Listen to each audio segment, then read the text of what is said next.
좋은 아침입니다. 마태복음 14장 22절에서 27절 말씀 보겠습니다.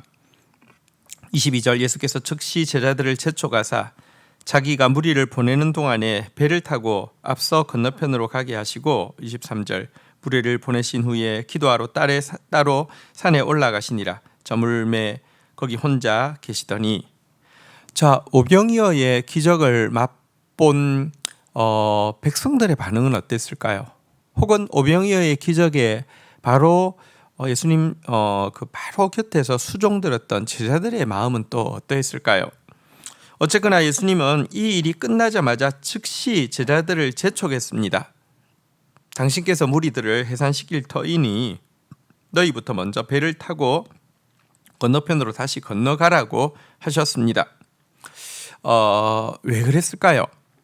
사실 이 기적을 본 많은 무리들은 예수님을 왕으로 추대하려고 하는 움직임을 보이고 있었습니다. 이것에 가장 영향을 많이 받고 가장 들뜨는 사람이 누구였을까요? 제자들이었죠.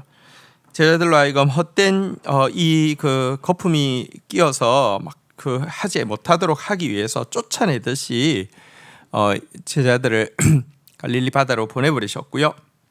예수님은 그들을 해산시킨 후에 홀로 조용히 기도처를 찾고 있는 모습을 보게 됩니다. 여기서 우리는 큰 일 이후에 도리어 시험이 올 수 있다는 사실을 알 수 있고요.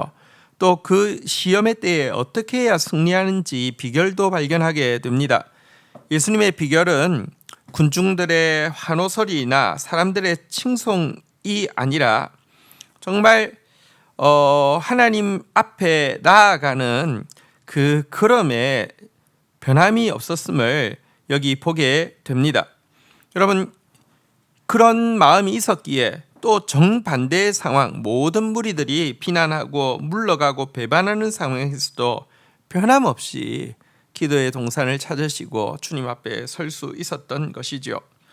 여러분, 기도의 자리에 갔던 그는 아버지와 교통하면서 다시 한번 십자가의 사명을 확인하고 그것을 방해하는 모든 세속의 유혹의 목소리들을 끊어낼 수 있는 힘을 얻었을 것입니다.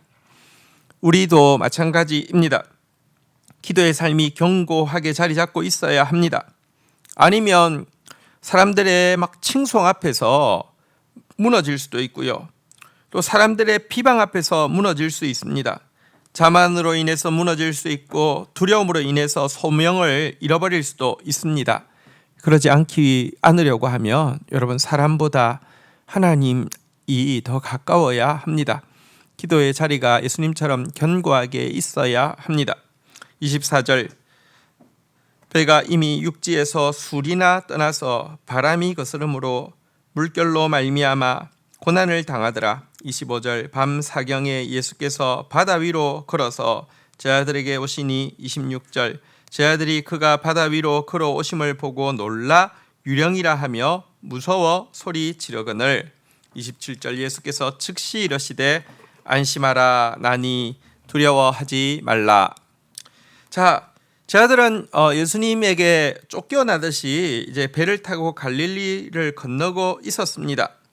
어쩌면 막 그 한편으로는 막 뭐랄까요, 막 사람들이 자기를 바라보는 눈빛 막 진짜 부러워하면서 이 왕으로 추대할 때에 그 마음에 막 흥분되는 마음이 굉장히 많이 있었을 수도 있고요. 또 하루 종일 큰 일을 치르고 난 후라 무척 지쳐 있었을 수도 있고요. 어쨌거나 그 배에 예수님이 또 함께하지 않음으로 말미암아 힘도 많이 빠져 있었을 수 있습니다.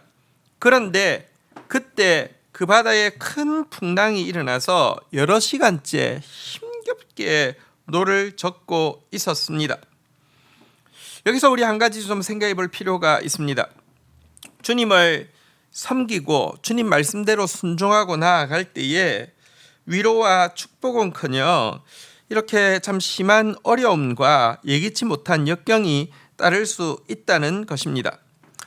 이것은 우리 안에 있는 거품들을 빼내기 위함입니다. 여러분, 그냥 바다가 잠잠하고 호수 같으면 노저가면서도 끊임없이 묵상하겠죠. 무엇을 묵상하겠습니까?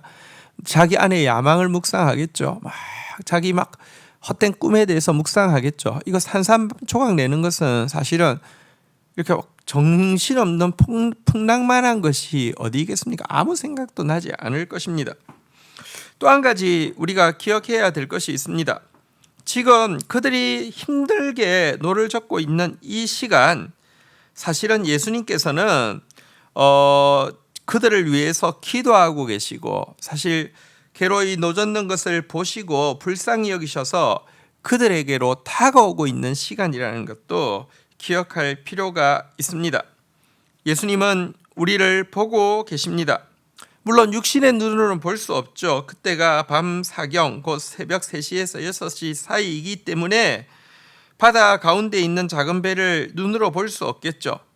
하지만 사랑의 눈은 이미 그것을 보게 하였고, 예수님은 자신을 가시하기 위해서 한 번도 기적을 행하신 적이 없지만 사랑하는 제자들에게 사랑을 표현하기 위하여서 예수님께서는 물 위를 걸어서 제자들에게 가고 계셨던 것입니다. 한편 제자들은 예수님께서 오시는 모습을 보고 놀라 유령이라고 하면서 무서워서 소리를 지르게 되었습니다. 아직까지 그들이 오병이어의 기적을 보면서도 그 기적을 베푸시는 예수님이 어떤 분이신지를 제대로 알지 못하고 있었던 것을 이 본문은 잘 보여주고 있습니다. 이때 예수님께서 제자들을 향하여서 안심하라, 나니 두려워하지 말라라고 말씀하셨습니다. 안심하라, 나니 할 때 나니라는 표현은 나는 나다 이렇게 표현하는 이 표현은 구약 성경에서 하나님이 자신을 이렇게 알려주신 명칭, 곧 나는 스스로 있는 자와 같은 말입니다. 여러분, 하나님께서 찾아오셔서 안심하라, 내가 하나님 됨이라, 두려워하지 말라 이렇게 말씀하고 계신 것입니다. 예수님께서는 우리 안에 헛된 것들을 빼내기를 원하십니다. 동시에 예수님께서는 우리의 고통도 잘 알고 계시고 우리의 좌절감 가운데 있을 때에 우리에게 직접 찾아오시고 안심하라, 두려워하지 말라라고 말씀하는 분이기도 합니다. 오늘도 우리 안에 헛된 거품은 빠져나가시고요. 오늘도 고통 가운데 있다 할지라도 안심하라, 나니 두려워하지 말라 이 말씀이 들려서 세상이 줄 수 없는 안심을 경험하는 저와 여러분들이 되기를 축복합니다. 주신 말씀 붙잡고 기도하며 나가도록 하겠습니다. 주님, 우리가 하나님의 일이 성장하고 열매가 맺히려 할 때에 우리 안에 헛된 욕망들이 또 얼마나 부글부글 끓어오르는지를 오늘 이 본문을 통하여서 또 간접적으로 경험하게 되고 또 인정하게 됩니다. 주님, 열매의 때에 이렇게 헛된 거품이 끼지 않도록 저희들을 지켜 주옵소서. 그리고 그것이 사실은 이 풍랑이 일었던 가장 중요한 이유임을 고백합니다. 풍랑 인연하여서 헛된 거 내버리게 하시고 풍랑 인연하여서 하나님 앞으로만 더 가까이 나아가는 자 되어질 수 있도록 인도하여 주옵소서. 그러나 주님, 무서운 풍랑 앞에서 두려워하는 자 되지 않게 하여 주시옵소서. 주님은 우리의 모든 형편 사정을 보고 계시며 그 사랑은 우리에게 가까이 다가오게 하시며 안심하라, 나니 두려워하지 말라라고 말씀하시는 분이시오니 오늘도 그 음성이 똑똑히 들리게 하여 주시고 주 안에서 안심하며 두려워하지 않을 수 있는 저희들 되게 인도하여 주옵소서. 예수님의 이름으로 기도 올립니다. 아멘.